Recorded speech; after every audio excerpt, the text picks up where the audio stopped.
सुधार इस हद तक होना चाहिए कि आप जहां भी खड़े हों आप अलग दिखें। अगर आप मर भी जाएं तो भी आप जिएं, लेकिन जीवित होते हुए आपको मरा हुआ नहीं होना चाहिए। इस तरह से बहुत सारे साधु संत जो इतनी तीव्रता से जिए कि हजारों साल बाद भी हम उन्हें भुला नहीं सकते।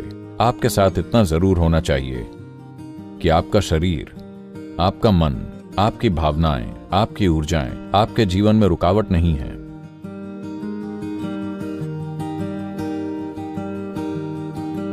अभी कल ही कोई मुझे याद दिला रहा था, मैंने भी इस पर ध्यान नहीं दिया। यूएस और यूके में मेरी दिनचर्या बहुत व्यस्त थी।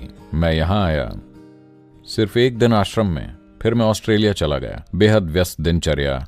एक दिन के लिए मैं किसी बेकार बुखार से बीमार हो गया और फिर मैं यहां आया, सिर्फ एक दिन के लिए। फिर मैं नेपाल गया, मैंने कैलाश में ट्रैकिंग की, नेपाल में ट्रैक किया, कैलाश में ट्रैक किया। मैं वापस आया, एक पूरा दिन भी नहीं, आधा दिन। फिर मैं कावेरी कॉलिंग के लिए चला गया। आपको पता है, मैं 5 दिन के देश भ्रमण पर था, जहां मैं कावेरी कॉलिंग के लिए राजनीतिक सहायता पाने की कोशिश कर रहा था।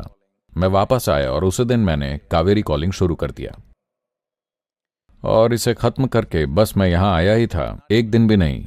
17 को हम आए, 18 को सुबह 9 बजे मैं मीटिंग्स के लिए बैंगलोर चला गया और ये चलती ही रही। मैं कल ही लौटा हूं। तो वो कह रहे थे, सदगुरु आपने एक दिन का भी आराम नहीं किया। आज मेरे आराम का दिन है। Okay. आप तालियां क्यों बजा रहे हैं?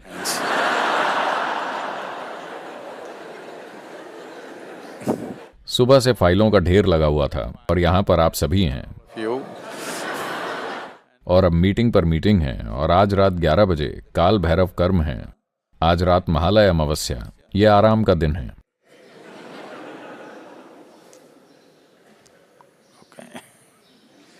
तो क्या शरीर कभी कभी शिकायत करता है? बिल्कुल ये करता है।